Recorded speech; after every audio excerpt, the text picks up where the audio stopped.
Minsan, hindi mo namamalayan, unti-unti ka nang nagtatanim ng galit at sama ng loob. Nagsimula sa maliit na tampo hanggang sa naging bigat na dala-dala mo araw-araw. Hindi mo na sinasabi, pero ramdam mo, naiipon, sumisikip, sumasakit. At habang tinatago mo, lalo itong lumalalim, hanggang sa pati ikaw, nahihirapan na ring huminga. Pero tandaan mo, ang galit na itinatanim, hindi kapayapaan ng bunga, kundi pagod, sakit, at lungkot.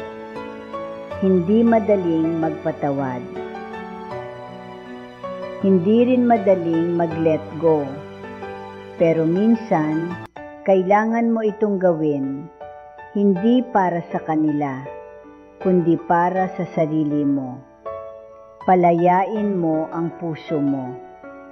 Hindi mo kailangang dalhin ang bigat habang buhay. Piliin mong gumaan. Piliin mong humilom. Piliin mong maging malaya.